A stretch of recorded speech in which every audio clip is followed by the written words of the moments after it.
여러분 평안하셨습니까? 주님 안에서 안전 건강하시기를 빕니다. 출애굽교실 7번째 시간을 시작하겠습니다. 지난 시간에는 우리가 하나님께서 모세를 부르셔서 사명을 주셨는데 모세가 5번씩이나 거절을 했죠. 그럼에도 불구하고 하나님이 자존감을 북돋아 주시고 의의 마크, 내가 너와 함께 하리라. 사람이 필요하냐?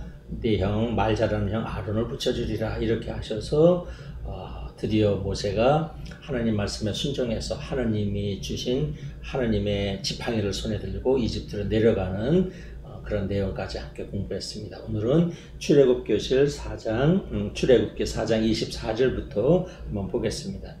모세가 길을 떠나가다가 한 곳에 이르러 밤을 묵는데 야훼께서 찾아오시어 그를 죽이려고 하셨다. 시보라가 돌칼로 제 아들의 포경을 자르고 그것을 모세의 발에 대며 말하였다. 당신은 피로 얻은 나의 신랑입니다. 그러자 야훼께서 그를 놓아주셨다. 그래서 시보라는 할례를 베풀어 피 흘려 얻은 신랑이라고 말하였다. 아론은 모세를 만나러 강야로 나가라 하시는 야훼의 말씀을 듣고 하느님의 산에 가서 그를 만나 입을 맞추었다. 모세는 야훼께서 자기에게 사명을 주시며 하신 모든 말씀과 일러주신 모든 증거들을 아론에게 들려주었다. 모세와 아론은 돌아가서 이스라엘 백성의 장로들을 모두 불러 모았다. 아론은 야훼께서 모세에게 하신 모든 말씀을 그들에게 들려주고 백성 앞에서 증거들을 보여주었다. 백성들은 믿었다. 야훼께서 이스라엘 백성을 찾아오시어 자기들이 당하는 괴로움을 살펴주셨다는 말을 듣고 땅에 엎드려 예배하였다. 아멘. 자, 4장 24절부터 26절까지 말씀은 출애굽기에서 가장 이해하기 어려운 부분입니다. 보십시오. 하느님께서 모세에게 사명을 주셨고 모세가 이집트 땅을 가는데 하느님께서 찾아오셔서 그를 죽이려고 하셨다. 이런 내용이 나옵니다. 이집트로 가라고 하시고는 왜 또 찾아와서 죽이려고 하시는가? 굉장히 이해하기 어렵습니다. 갑자기 숙소에 있던 모세가 위험에 빠집니다. 숨이 넘어갑니다. 손발을 움직일 수가 없습니다. 시보라는 당황합니다. 제일 먼저 원인을 찾았겠죠. 왜 이런 일이 일어났을까? 무엇을 잘못 먹었을까? 더위를 먹었을까? 아니면 모세가 무슨 잘못한 일을 했을까? 나에게 무슨 잘못이 있었을까? 열심히 되돌아봅니다. 제가 어렸을 때 저희 할머님은 늘 어떤 일이 있으면 할머니 스스로, 즉 당신에게서 원인을 찾곤 하셨습니다. 손자 손녀들이 어디가 아프고 몸살 감기가 나면 이 할미가 죄가 많아서 그래 하곤 하셨고, 집에 어떤 우환이 생기면 나에게 죄가 많아서 그래 하시는 말씀을 많이 듣곤 했습니다. 자, 오늘 시보라도 그 원인을 찾습니다. 그러다가 할례 문제로 이제 그 생각이 듭니다. 하느님 안에서 우리가 크게 뭐 잘못한 것은 없는데 이렇게 하나님과 관련해서 생각해 보니 할례를 받지 않았다는 생각이 듭니다. 남편은 아들들에게 할례를 주자고 했을 텐데 시보라는 아마 할례를 거절했던 것 같습니다. 그런데 오늘 절체절명의 남편이 지금 숨 넘어가는 지경에 생각해 보니 그 문제가 제일 걸렸습니다. 그래서 얼른 돌칼을 집어서 아들의 포경에 포피를 자릅니다. 할례를 준 것이죠. 그래서 그것을 남편의 발에 갖다 대고 당신은 피로 얻은 나의 남편입니다. 이런 말을 했습니다. 아들도 할례를 받고 어쩌면 모세도 같이 할례를 받은 셈이죠. 당신은 피로 얻은 나의 남편이다. 이런 말은 고대 근동에서 결혼을 앞두고 결혼 직전에 신랑이 할례를 받는 예식이 있습니다. 그런 그 남편에게 신부는 당신은 피로 얻은 나의 남편입니다. 라는 말을 합니다. 아마 그러한 것을 오늘 반영하고 있는 것 같습니다. 그래서 갑작스러운 일이 생겼고 이로 인해서 모세의 가족과 모세가 할례를 받게 되었다 하는 것입니다.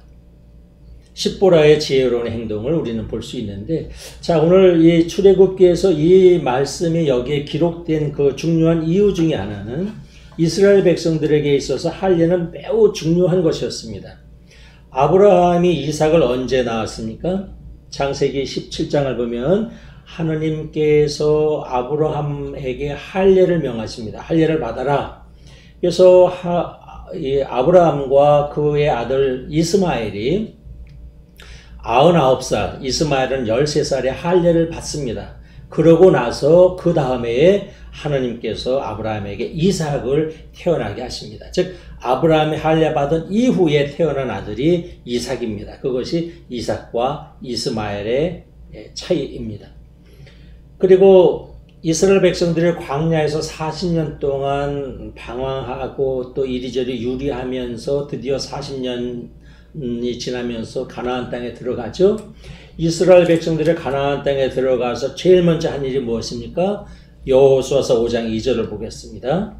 그때 야훼께서 여호수아에게 이르셨다. 돌칼을 만들어 이스라엘 백성에게 또다시 할례를 베풀어라. 네, 이스라엘 백성들이 가나안 땅에 들어가자마자 하나님께서 제일 먼저 명하신 것이 할례를 받으라는 것입니다. 그래서 여호수아와 그 지도자들이 돌칼을 만들어서 모든 이스라엘 남성들이 할례를 받았다 하는 내용이 나옵니다. 그만큼 할례는 이스라엘 백성들에게 있어서 참으로 중요한 예식, 하나님의 백성, 하나님의 계약의 백성임을 알려주는 표시였습니다. 소년 다윗 이야기도 우리는 아시죠? 다윗의 그 블레셋 장군 골리앗이 이스라엘 백성들을 침략해서 괴롭히는 것을 알고 소년 다윗이 전장터에 갔다가 제일 먼저 한 말이 무엇입니까? 사무엘상 17장 26절 개역 번역에 이렇게 되어 있습니다. 할례 받지 않은 블레셋 장군이 하느님을 모욕하다니. 소년 다윗이 이렇게 얘기합니다. 이스라엘 백성들은 할례 받은 백성인데 블레셋 사람들은 할례를 그렇게 받지 않은 것 같습니다. 그래서 할례 받은 백성과 받지 않은 백성을 구별하는 내용이 나옵니다. 또 모세의 아들 게르솜이 할례를 받았다는 것은 즉 피 흘림을 통해서 모세가 생명을 구했는데 이것은 무엇을 미리 예표하고 있는 거 아니? 출애굽을 할 때 이스라엘 백성들이 어린 양의 피 흘림을 통해서 구원받았음을 미리 나타내고 있는 그러한 부분이기도 합니다.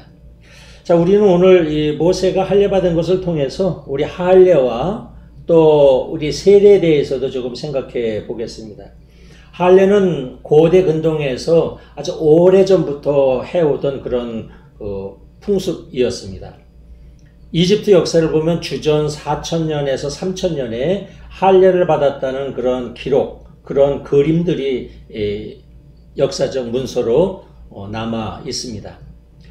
남성이 자라면서 일종의 성인이 되는 그런 성인 의식, 통가 의식 중에 하나로 할례를 받았다고 해석을 하기도 하고, 또는 결혼 전에 의식으로 할례가 베풀어졌다는 의식도 있었고, 또는 위생상 할례를 받았다는 해석도 나오고, 또 사회 구성원의 자격을 얻는 것이죠.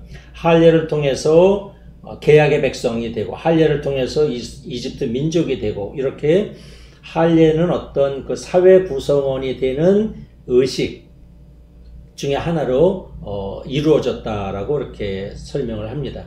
그런데 분명한 것은 이 이집트에서 널리 행해지던 할례가 이스라엘에 와서는 뭐로 그 목적이 아주 정확하게 규정되는 거 아니? 하나님과 언약을 맺은 하나님과 계약을 맺은 백성의 표시로 이렇게 그 목적이 아주 규정이 됩니다. 이스라엘 백성들이 할례 받는 이유는 나는 하나님의 백성, 하나님과 계약을 맺은 백성이라는 표시로 할례를 받았다 하는 것이죠. 이것이 이집트의 할례와 이스라엘의 할례의 차이점입니다. 자, 창세기 17장에 보면 이스라엘 백성이 히브리 민족이 처음으로 할례 받은 기록이 나옵니다. 창세기 17장 10절 읽어주십시오. 너희 남자들은 모두 할례를 받아라. 이것이 너와 내 후손과 나 사이에 세운 내 계약으로서 너희가 지켜야 할 일이다. 네, 하나님께서 아브라함에게 너와 내 후손 다 할례를 받아라. 이것이 너와 내가 계약 맺은 표시다. 이렇게 말씀하시죠.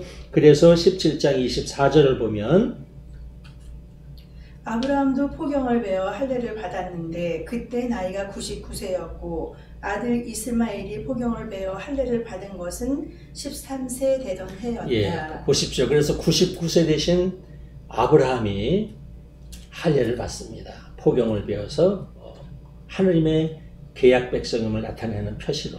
이스마엘도 13살. 그래서 지금도 이슬람교에서는 보통 13살 전후가 되면 할례를 베푸는 그런 의식이 있다고 합니다.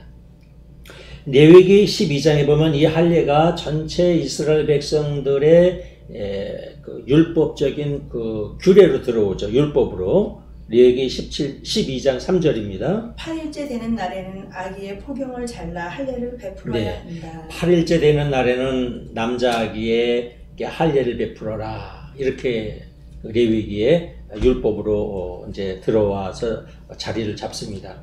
그래서 그 이후에 모든 이스라엘 백성들은 할례를 받습니다. 세례 요한도 할례를 받았고 예수님도 할례를 받으셨죠. 자, 누가복음 2장 21절 보겠습니다. 여드레째 되는 날은 아기에게 할례를 베푸는 날이었다. 그 날이 되자 아기가 잉태되기 전에 천사가 일러준 대로 그 이름을 예수라고 하였다. 예수께서도 여드레 되는 날에 할례를 받으셨고 이름도 예수라는 이름을 이제 여드레 되는 날에 받았다 이렇게 되어 있습니다.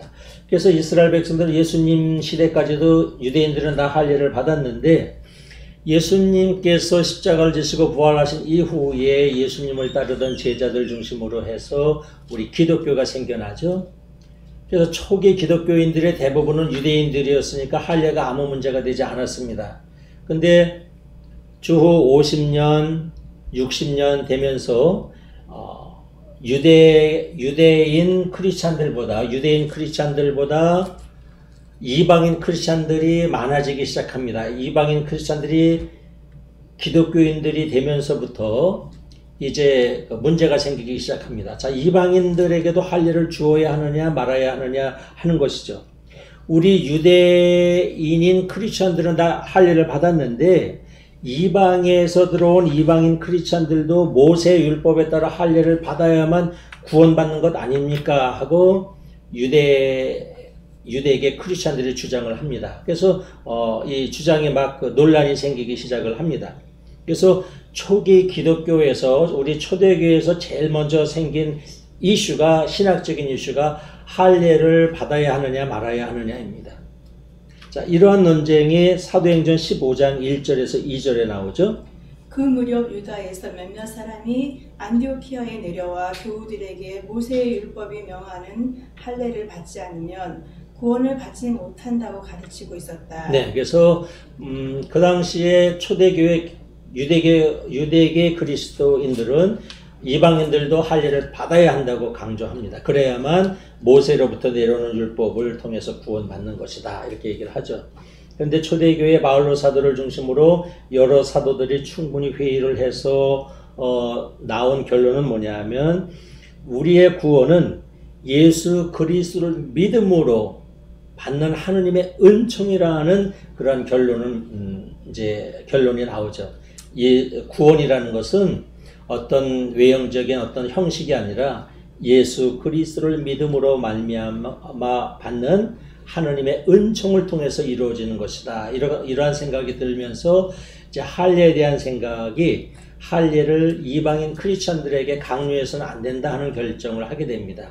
그것이 사도행전 15장에 나오는 초대 기독교 총회의 결과입니다. 그래서 그때부터 이방인 그리스도인들에게도 할례가 강요되지 않았습니다. 바울로 사도를 비롯해서 여러 많은 사도들은 이렇게 얘기하죠. 할례라는 것은 사람의 손으로 받은 할례보다도 우리가 마음의 할례를 강조하게 됩니다. 그것이 골로사에서 2장 11절인데 한번 보겠습니다. 여러분은 세속적인 육체를 벗어버리고 그리스도와 하나가 되어 형식이 아닌 진정한 할례, 즉 곧 그리스도의 할례를 받았습니다. 여러분은 그리스도의 할례, 곧 세례를 받음으로써 그리스도와 함께 묻혔고 또 거기까지요.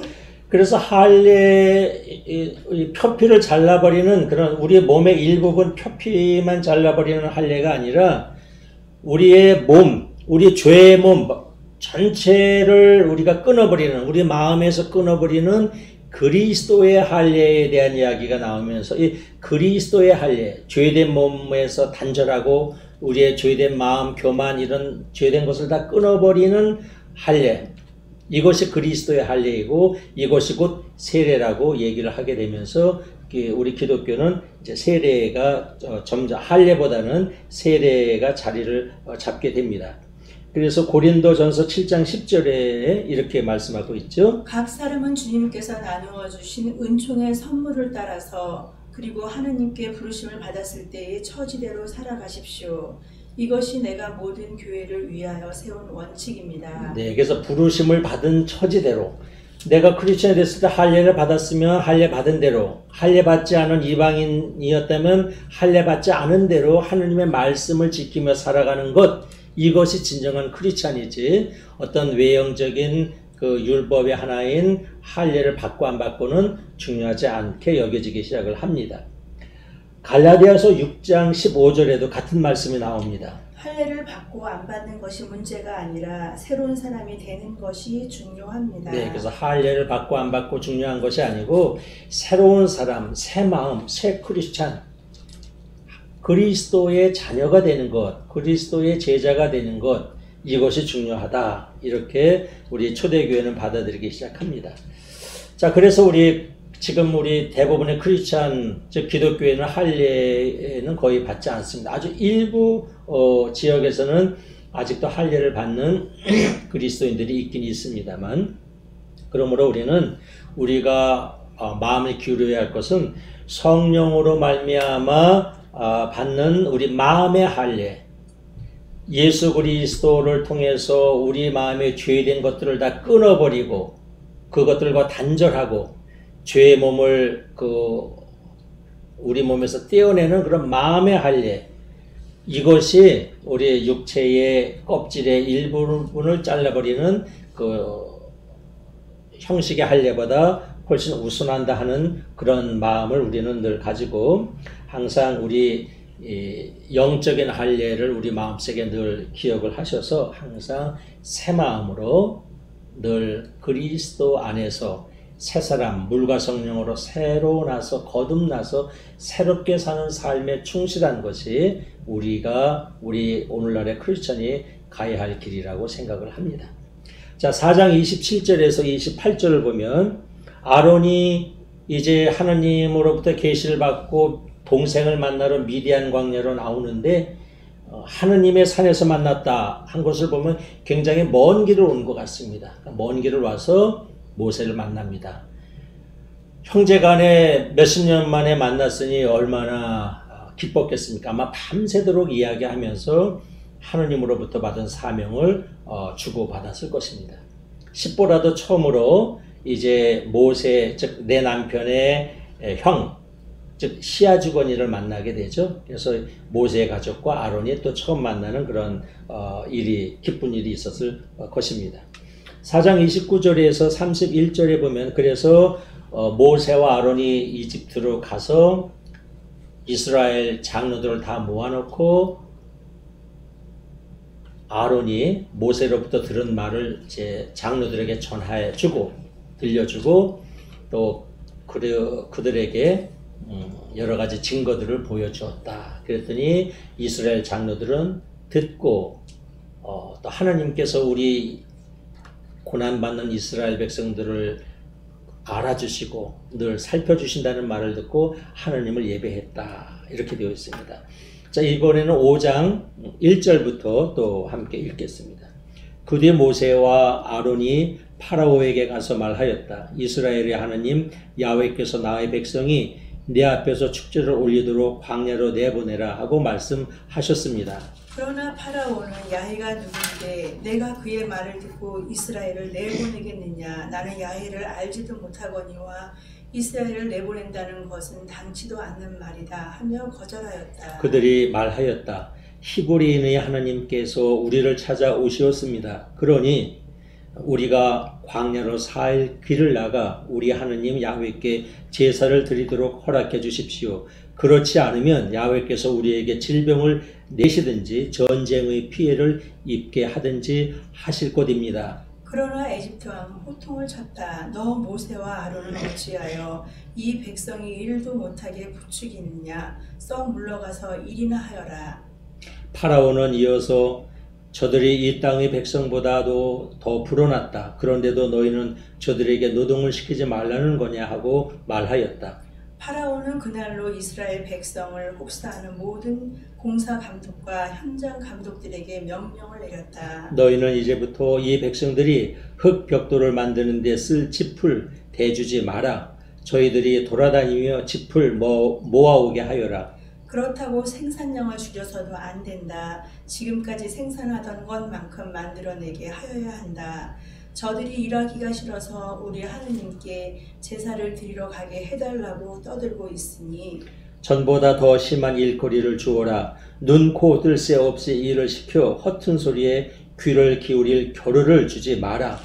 이스라엘 백성을 혹사하는 공사 감독과 현장 감독들은 곧 물러나와 선포하였다. 엄연이시다. 다시는 짚을 주지 않을 터이니 너희가 돌아다니며 눈에 띄는 대로 짚을 모아오너라. 그렇다고 너희 생산량이 줄어드는 것은 아니다. 이스라엘 백성은 에집트 땅에 두루 흩어져 집념물로 쓸 짚을 모아들었다. 공사 감독들은 너희는 짚을 공급받을 때와 다름없는 수량을 만들어내야 한다. 매일 그만큼씩 만들어라 하며 그들을 몰아쳤다. 파라오의 공사 감독들은 백성을 감독하라고 내세운 이스라엘인 공사 감독들에게 너희는 어찌하여 어제도 오늘도 흙벽돌을 그전처럼 제 수량을 만들어내지 못하느냐 하고 매를 들며 닥쳤다. 네. 그래서 이제 모세와 아론이 파라오에게 가죠. 첫 만남이 이루어집니다. 그 자리에서 모세와 아론은 파라오에게 말합니다. 우리 이스라엘의 하나님, 히브리인의 하나님께서 이스라엘 백성들을 광야로 내보내라고 말씀합니다. 이렇게 두 번씩이나 전하죠. 그때에 파라오는 거절하자. 야훼가 누군데 내가 야훼 말을 들어야 하느냐? 나는 야훼를 모른다 얘기합니다. 그리고 너희가 일하기 싫어서 그러는 것이구나 하면서 더 심한 노역을 이제 감독들에게 명하죠. 이렇게 해서 이제 이스라엘 백성들은 더 심한 노역에 놓이게 됩니다. 여기서 5장 6절 이하에 보면은 파라오가 공사 감독들 그리고 현장 감독들에게 명령하는데 여기서 공사 감독들은 이집트인 감독을 얘기합니다. 그래서 이집트인 감독들이 또 현장 감독은 히브리인 감독들, 이집트인 감독들, 공사 감독들이 히브리인 감독들을 명령하고 히브리인 감독들이 또 히브리인들을 이제 통제하죠. 그래서 히브리인 감독들은 요즘 말로 말하면은 어떤 성경에는 어떤 번역에는 기록원 또는 패장 또는 십장으로 나와 있습니다. 즉 소규모 단위로 히브리인 노동자들을 관리하는 그런 하급 직원들 감독을 이야기하죠. 그렇게 해서 하여간 노역이 들어오게 됩니다. 이렇게 되니까 이스라엘 백성들은 더 노역 속에서 시달리게 되는 것이죠. 그리고 짚을 공급해 줬는데 흙벽돌을 만들려면 짚을 썰어서 넣어야 흙벽돌이 단단해집니다. 그런데 그 짚 넣는 것도 공급해 주지 않고 너희들이 짚을 구해다가 똑같은 분량을 만들어라 이렇게 하죠. 이렇게 해서 히브리인들이 더 심한 고역 중에 놓이게 되죠. 우리는 여기서 특별히 파라오에게 가서 말한 이 모세와 아론이 파라오에게 가서 이렇게 얘기하죠. 히브리인의 하느님 또는 이스라엘의 하느님이라고 얘기합니다. 이 말씀을 주목하면 이러한 의미가 있는 것입니다. 강대국 이집트의 하나님이 아니고 히브리인의 하나님, 이스라엘의 하나님이라고 얘기합니다. 지난번에 말씀드렸듯이 고대 근동의 나라들 또는 부족들, 종족들은 다 자기들의 신을 가지고 있었습니다. 그래서 당연히 강대국의 신은 더 우월하고 힘이 센 신으로 여겼습니다. 왜냐하면 그 신이 그렇게 세니까 힘이 있고 강력하니까 강대국이 되었다 하는 것이죠. 그래서 작은 약소국가 또는 조그만 종족들의 신은 힘이 없는 신으로 여겨졌습니다. 힘이 없기 때문에 그저 조그만 종족으로 약소국으로 남아있는 것이죠. 근데 오늘 여기서 모세와 아론이 가서 히브리인의 하느님, 이스라엘의 하느님께서 말씀하십니다 하니까 파라오가 콧방귀도 뀌지 않습니다. 야훼가 누군데 얘기합니다. 왜냐하면 우리나라에 와서 종살이하고 노예로 사는 사람들의 하느님, 그들의 신이라고 얘기하는 것을 들으면 파라오 입장에서는 별로 무섭지 않습니다. 얼마나 저들이 섬기는 신이 힘이 없으면, 보잘것이 없으면 자기들의 백성을 저렇게 노예로 두는가. 그래서 그러한 신이 무서운지가 않죠. 그래서 그가 누군데 얘기합니다. 그럼에도 불구하고 모세와 아론은 파라오에게 가서 우리 히브리인의 하느님, 약자들의 하느님, 우리 고난받는 자들의 하느님이라고 이렇게 아주 자신 있게 얘기를 하죠. 그러나 파라오는 이 고난받는 자들의 하느님, 약자들의 하느님에 대해서 관심을 하나도 두지 않습니다. 별로 의식하지 않고 그들이 누군데 내가 그의 말을 믿는가 이런 얘기를 하죠. 이 첫 번째 면담은 결국 실패로 끝납니다. 그 실패의 원인은 저는 파라오의 무지에 있다고 봅니다. 파라오의 무지. 파라오는 야훼가 누군지 알지 못한다고 얘기합니다. 그리고 알려고도 하지 않습니다. 그리고 파라오는 찾아온 모세와 아론이 간절하게 호소하는 내용을 귀담아 듣지 않습니다. 저들이 무엇을 요구하는지 알려 하지 않습니다. 스스로 이렇게 판단하죠. 너희들은 일하기 싫어서 나한테 와서 광야로 나간다고 하는구나. 이렇게 잘못 이해합니다. 오해를 합니다. 이것이 다 무지에서 오는 오류입니다. 무지는 이렇게 무섭습니다. 그래서 이 무지의 근거에서 명령을 내리죠. 히브리인들이 일하기 싫어하니까 너희들은 더 큰 노역을 시켜야 한다 하면서 감독들에게 더 큰 그 노역을 갖다가 부과하죠. 다 무지에서 오는 이 어리석음, 오류 또는 이 죄된 행동입니다. 여러분, 우리가 잠깐 무지에 대해서 좀 생각해 보겠습니다. 나는 무지에 대해서 자유로운가 하는 것이죠. 우리 역시 무지의 근거에서 판단하고 행동하지는 않는가 한번 생각해 보겠습니다. 무지는 개인적으로 인간관계에 많은 좋지 않은 영향을 줍니다. 또 어떤 공적인 자리에 있는 사람이 상급자, 또 공적인 자리에 있는 사람들, 도지사, 장관, 주지사, 대통령 이런 사람들이 어느 분야에 대해서 무지하면 그래서 잘못된 정책을 가져올 것이고 또 잘못된 대응 방식을 가져올 것이고 그래서 많은 국민들에게 고통과 부담을 가져올 수 있습니다. 이게 무지의 아주 위험함입니다. 자, 코로나 바이러스에 대해서 우리는 많이 알지 못합니다. 무지하니까 어떤 지도자는 마스크를 써야 하느냐 말아야 하느냐 가지고 논쟁을 합니다. 그리고 사실 아직 우리가 코로나에 대해서 많이 무지하기 때문에 아직 백신이나 약이 치료제가 아직 나오지 않습니다. 무지함에 있으니까 많은 사람들이 코로나로 인해서 아직 불안해하고 고통 중에 있습니다. 무지함이 이러한 것입니다. 14세기 유럽의 강한 전염병에는 흑사병이 돌았죠. 그 당시 유럽 인구 약 6천만 명이라고 얘기하는데 3분의 1인 2천만 명이 죽었다고 합니다. 어마어마한 유럽 사람들이 흑사병으로 죽었습니다. 그 당시에도 흑사병에 대해서 무지했습니다. 몰랐습니다. 그래서 교회에서는 흑사병이 하나님이 내린 형벌로 이해했습니다. 여기까지는 좋았습니다. 그래서 하나님의 용서를 받아야 한다. 그래서 많은 사람들이 성당으로 모여서 기도하게 했습니다. 더 많은 사람이 죽어갔습니다. 흑사병이 왜 생겼는지, 흑사병에 어떻게 해서 전염되는지에 대해서 무지했기 때문에 이런 일들이 일어났습니다. 사실 우리는 누구도 다 무지에서 자유롭지 않습니다. 그러므로 우리 인류는 무지 앞에서 늘 겸손하고 조심해야 합니다. 소크라테스가 지혜로운 것은 그는 자신의 무지함을 알았던 사람이기 때문에 지혜롭다고 할 수 있습니다. 나는 내가 모른다는 것을 안다. I know that. I know nothing. 그는 그렇게 말합니다. 우리는 누구도 또 우리는 그리고 이 세상 누구도 세상에 대해서 모든 것을 다 알 수 없습니다. 자신이 무지함의 영역이 있음을 인정하고 이것을 알고 있어야 합니다. 그래서 무지에 근거한 판단이나 행동이 나오지 않도록 조심해야 합니다. 무지를 벗어나는 길은 잘 들어야 합니다. 경청해야 합니다.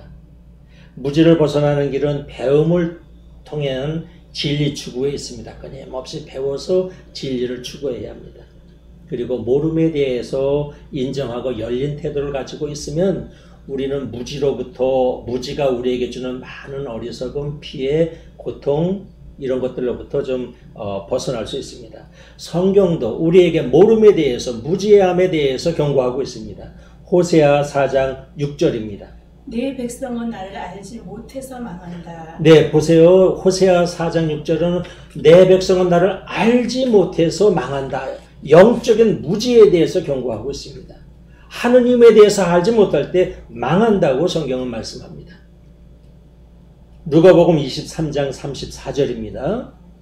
예수께서 아버지 저 사람들을 용서하여 주십시오. 그들은 자기가 하는 일을 모르고 있습니다. 자기가 하는 일을 모르고 있습니다. 무지입니다. 무지. 오늘 예수께서도 십자가에 달려서 이 세상 사람들의 그 바리새파 또는 율법학자들, 종교 권력자들의 무지함에 대해서 말씀하고 있습니다. 하느님 저 사람들을 용서해 주십시오. 저 사람들은 자기가 하는 일을 모르고 있습니다.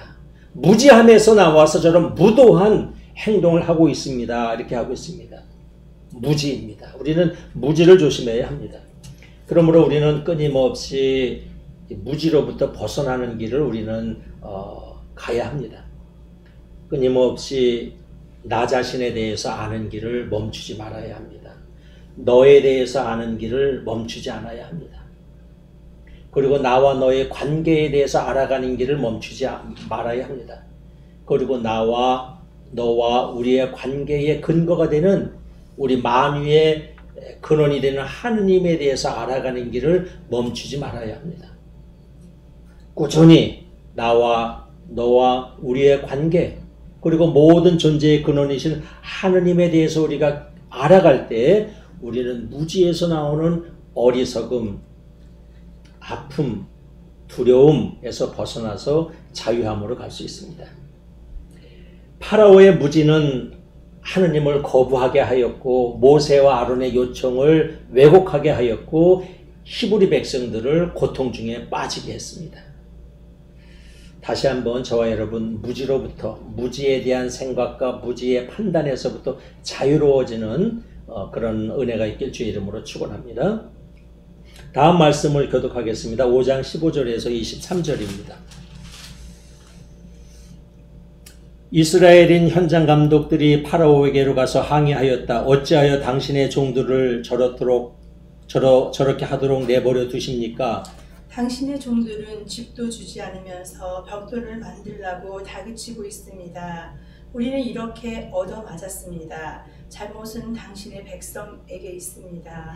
그러자 파라오가 대답하였다. 이 게을러 빠진 것들아, 너희는 일하기가 싫어서 야훼께 제사를 드리러 가겠다는 게 아니냐? 당장 물러가서 일이나 하여라. 짚을 공급받을 생각은 아예 말되 흙벽돌은 지정한 수량을 만들어 내어야만 한다. 이스라엘 현장 감독들은 날마다 만들어낼 벽돌의 책임 수량을 줄여줄 수 없다 하는 말을 듣고 이 일이 난감하게 된 것을 알았다. 그들은 파라오 앞에서 물러나오다가 자기들을 기다리고 서 있는 모세와 아론을 보자 소리쳤다. 야훼께서 너희들을 내려다보시고 벌을 내려주셨으면 좋겠다. 파라오와 그의 신하들이 우리를 역겨워하게 된 것은 너희들 탓이다. 너희 때문에 그가 칼을 빼어들고 우리를 치는 것 아니냐. 이 말을 듣고 모세는 야훼께 돌아와 호소하였다. 주여 어찌하여 이 백성을 이렇듯이 괴롭히십니까? 왜 저를 이리로 보내셨습니까? 제가 파라오를 찾아가 당신의 이름으로 말한 뒤로 이 백성은 더욱 들볶이고 있습니다. 그런데도 당신께서는 당신의 백성을 건져줄 기미도 보이지 않으십니다. 아멘. 자, 이렇게 해서 이제 이스라엘 백성들이 계속 고역이 가중되고 힘이 들죠. 그러면서 벽돌의 수량을 대지 못하니까 현장 감독들, 즉 이스라엘 감독들이 이집트 감독들로부터 폭행을 당합니다. 벌을 받습니다. 매를 맞죠. 그러니까 이 히브리인 현장 감독들이 파라오에게 가서 호소합니다. 민원을 넣습니다. 왕이시여, 당신들의 그 이집트 감독들을 좀 잘 좀 말씀해 주십시오. 저들이 당신의 그 신하들이, 당신의 감독들이 우리들에게 말도 안 되는 행동을 하고 있습니다. 집도 주지 않고 벽돌은 똑같이 만들어내라고 얘기합니다. 저들 잘못하고 있는데 저들의 잘못을 바로 잡아 주십시오라고 파라오에게 가서 항의하죠. 파라오가 어떻게 했습니까?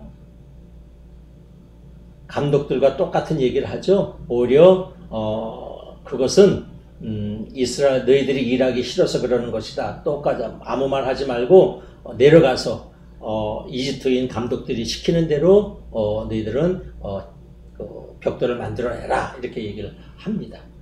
그래서 히브리인 감독들은 파라오에게 호소하러 갔다가 그냥 야단만 맞고 내려오죠. 그들은 고난과 어려움 속에서 하느님께 호소하는 것이 아니라 왕에게 가서 자기들의 문제를 해결해 달라고 했는데 왕으로부터 면박을 당하고 내려옵니다. 얼마나 기분이 안 좋겠습니까? 그래서 모세와 아론에게 화풀이를 하죠. 내려오다가 모세와 아론이 저기 서 있으니까 바로 너희들 때문에 우리가 이 고생을 한다. 너희들이 와서 이렇게 우리를 잘못 부추겼기 때문에 우리가 고역이 심해졌다. 너희들 때문이다. 하느님께서 너희들을 벌 주시기를 바란다. 너희와 우리 사이를 판결해 주시기를 바란다. 이렇게 얘기를 합니다. 5장 22절에서 23절 보면 자, 모세와 아론의 마음이 어떻겠습니까? 파라오 앞에 갔더니 파라오부터 면박을 당하고 나옵니다. 이번에는 히브리인 감독들로부터 배척을 받습니다. 욕을 먹습니다. 너희들 때문에 우리가 이 고생을 한다. 빨리 차라리 모세 우리 앞을 떠나라. 뭐 이런 식의 얘기를 듣죠. 그러니까 5장 22절 23절에 모세가 하나님께 절박해서 2번씩이나 이러한 호소를 합니다. 주여 어찌하여 이 백성들에게 괴로움을 주십니까?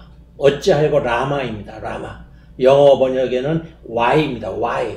주여 어찌하여, 주여 왜 이 백성을 괴롭게 하십니까? 주여 어찌하여 저를 이리로 보내셨습니까? 왜 저를 이러한 사명을 주고 이리로 보내셔서 이 어려움을 겪게 하십니까? 라고 호소합니다.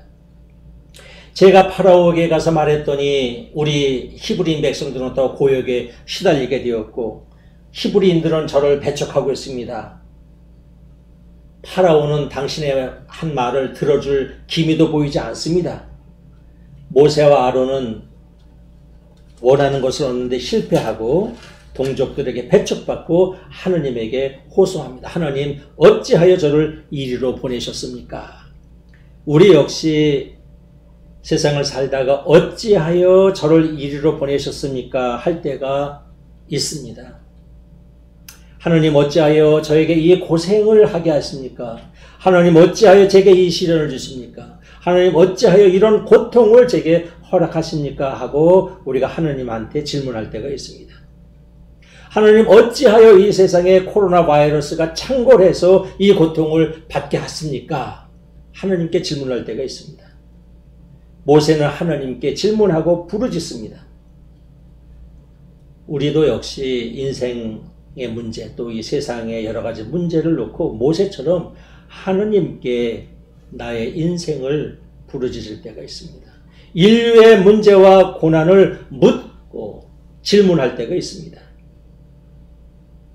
그것은 좋은 것입니다. 하느님께 묻는 것은 좋은 것입니다. 왜냐하면 우리가 성숙해질 수 있고 반드시 길을 찾아낼 수 있기 때문입니다.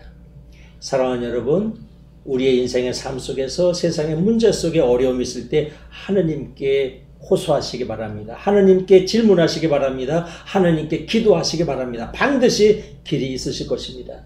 말씀 안에서 주님 안에서 내 인생의 문제, 세상의 문제를 찾아가는 것, 그것이 신앙의 길입니다. 다시 한번 간절한 기도와 호소 가운데 주님 안에서 길을 찾아가는 저와 여러분 되시기를 바랍니다. 오늘은 여기까지 하겠습니다. 하나님은 모세에게 내가 파라오에게 어떻게 하는지 이제 내가 보리라 말씀하십니다. 얄타 티르에 Now you shall see what I will do 이렇게 말씀하십니다. 자, 오늘 나눈 말씀을 또 정리하고 기도하겠습니다.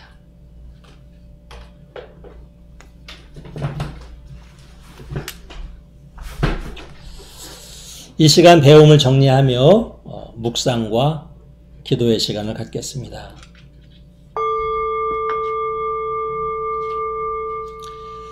우리 자신의 삶과 믿음을 위해서 기도합시다. 에어의 임마크, 모세와 함께 하시어 힘이 되어 주시겠다고 약속하신 하느님, 저에게도 함께 하시어 일상 속에서 말하고 듣고 생각하고 행동할 때, 공부하고 노동하고 사업할 때, 때로 시련과 고난 중에 기도하고 부르짖을 때 저희와 함께 하시어 하느님의 자녀로 살아가는데 부족함이 없게 하소서. 아멘. 이웃을 위하여 기도합시다. 사랑과 평화의 하느님, 파라오가 하느님을 알지 못하고 억압과 종살이 가운데 있는 이스라엘 백성들의 고통을 알지 못하는 무지에서 하느님을 외면하고 백성을 더욱 고통으로 몰아넣었나이다. 하느님, 무지에서 오는 잘못과 죄를 범하지 않게 하시고 마음을 기울여 이웃의 아픔과 고통에 대하여 깊이 알고 사랑을 나누며 하느님께 기도하는 삶을 살게 하소서. 우리의 세상을 위하여 기도합시다. 이집트에서 종살이하는 이스라엘을 구원하시기 위하여 모세와 아론을 불러 파라오에게 보내신 하느님, 저희도 일상의 삶 속에서 하느님의 말씀을 전하고 사랑을 나누며 어려운 사람을 돕고 세상의 정의와 평화를 위한 일에 부름받기를 원합니다. 주님의 부르심에 순종하여 하느님 나라의 일꾼으로 살아가게 하소서. 전능하신 하나님, 우리들의 예수 그리스도의 이름으로 간절히 기도하나이다. 아멘. 성부와 성자와 성령의 이름으로 말씀드렸습니다. 여러분 감사합니다.